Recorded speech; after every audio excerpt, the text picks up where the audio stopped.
खुलुमबाय फिन गोदान मोनसे भिडिअ नोंथांमोनखौ बरायनाय अननायखौ जासिहरग्रोनाय जाबाय। स' आंनि बे भिडिअखौ आसा खालामबाय नोंथांमोना जोबजासिम नायलांगोन। स' दिनैनि भिडिअआ सोरनिबा थाखाय मोजां सोरनिबा थाखाय गाज्रि जानो हागौ। स' नोंथांमोना अननानै हायोब्ला कमेन्ट बक्सआव खोन्थाहरबानो जाबाय। आसा खालामबाय नोंथांमोना दिनैनि भिडिअसखौ जोबजासिम नायलांगोन होननानै। थौदो बिदिब्ला मानाव गेदेर एबसुनि बारग' सोलोंथाइ नेहाथारि कास्टम बसुमतारी बिथाङा BPF दोलोआव हाबनायाव UPPL पार्टी माबाफोर गोहोम लाबोगोन नामा? फैबाय थानाय 2024 नि बिसायख'थियाव बियो बयनिबो गोसोआव सोंलु सोमजिदों दा। स' UPPL पार्टीआव हाबा लाहैनो BPF पार्टी हाबनायनि ओंथिया मा बेखौ समासो फोरमायसिगोन। बिनि आपडेटखौ जों बर' हारिया थाबैनो मोनगोन। स' नोंथांमोननिसिम बे दाख्लैनि भिडिअखौनो आं लाबोफिननाय जाबाय। स' बे भिडिअ लाबोनायाव आंहा गोरोन्थि जायोब्ला अननानै नोंथांमोना आंखौ बिनानाव हिसाबै निमाहा होबानो जाबाय। लोगोसे नोंथांमोना बे भिडिअनिसिम जोबजासिम नायगोन होननानै आसा खालामनाय थाबाय। स' भिडिअनि गेजेराव मा नुगोन नोंथांमोना जोबजासिम नायबानो जाबाय। BPF राजखान्थि दोलोनि CWC दिनै बिजिनियाव जादोंमोन। मानाव गेदेर BPF दोलोनि आफादगिरि मानगोनां हाग्रामा महिलारि सारनि दैदेननायाव दा जोङो अर्जुन नार्जारी पानिरेनि आरो बेबादिनो फंबाय जोङो गासै आवगाय दुलाराय बर' फरायसा आफादनि मावथिमोन। जों फैनानै दिनै BPF दोलो राजखान्थि दोलोआव जयेन जाफैदों।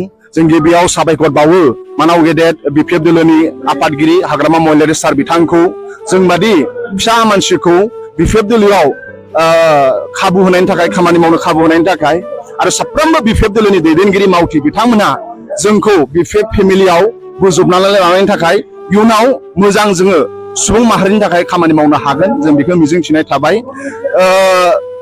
2003 मायथाइयाव BTC सुक्ति जादों BLT नि दैदेननाय आरो दुलाराय बर' फरायसा आफादनि बै समाव दैदेननाय।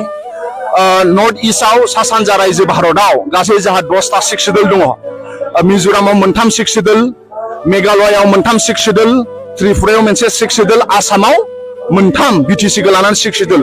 बयनिफ्राय इयुनाव एग्रिमेन्ट जानाय बा एकर्ड जानाय बे जाहैबाय BTC एकर्डनि उनाव जोंहा बर' भाषाया 8 सिडुलाव रिकगनाइज मोनदों।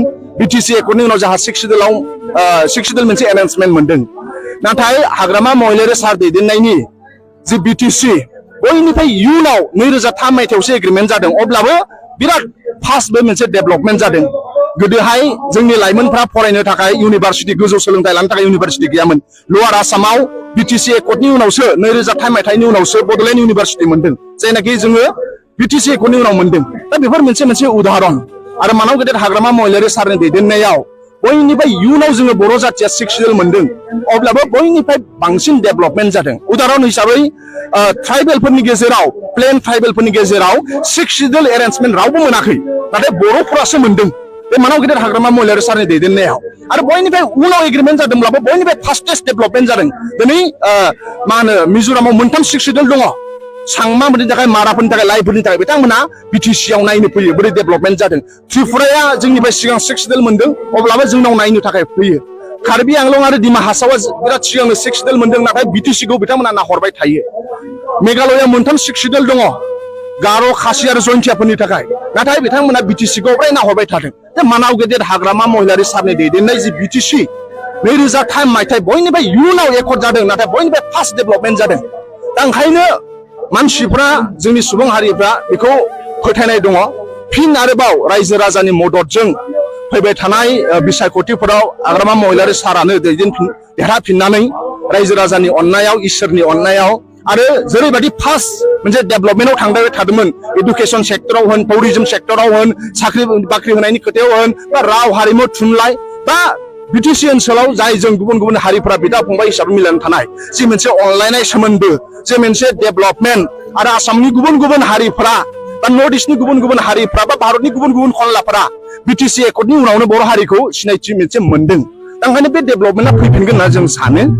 आरो मानाव गेदेर हाग्रामा महिलारि सार बिथाङा जों बादि फिसा मानसिखौ अर्जुन जा जों जा जाय जोंनि फंबाय जोङो ज'नो दिनै फैबाय जोंखौ खाबु होनायनि थाखाय मानाव गेदेर हाग्रामा महिलारि सारनिसिम साबायखर बावबाय। आरो साफ्रोमबो BPF नि दैदेनगिरि जाय बिथांमोनहा दुखु सुखु समावबो बे पार्टिखौ दैदेनबोबाय रायजो राजाजों थाबाय बिथांमोनाबो जोंखौ बोजबनानै लागोन आरो जों ज' आखाइजों आखाइ हमलायनानै जों खामानि मावनानै बे ओनसोलनि जाय दिनै BA पास MA पास साख्रि बाख्रि मोनाखै बिथांमोननि थाखाय प्रब्लेमखौ जों सलुसन खालामना होनो हागोन जाय फोरोंगिरि जोंखौ फोरोंबाय 15-20 बोसोर मास्टार मावनानै भेन्सार स्कुलाव मावगासिनो दं बेफोर जेंनाया जोबगोन बेखौ जों सानो जोंनि राव हारिमु थुनलाइ बा गुबुन हारिफोर जों बिदा फंबाय जे हाजार बोसोर जों बाव बिदा फंबाय हिसाबै रायजो जानो नांगोन बेफोर अनलायनाया मानाव गेदेर हाग्रामा महिलारि सार दैदेननायावनो जादोंमोन आरो फिन खनसेबाव बे फैफिनगोन बे आबहावाया फैफिनगोन अनलायनाय मोनसे आबहावाया फैफिनगोन डेभेलपमेन्टनि खामानि मावनाय मोनसे आबहावाया फैफिनगोन सेंग्रा सिख्लानि जेंनाखौ साननाय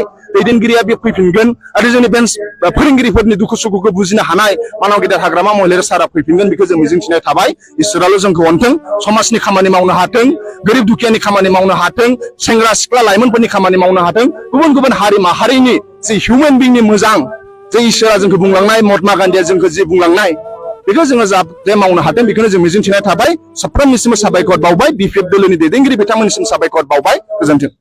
स' फिन भिडिअ दाखालिनिखौनो लाबोनाय जाबाय बेखिनियावनो दोनथ' जाबाय गोजोन्थों।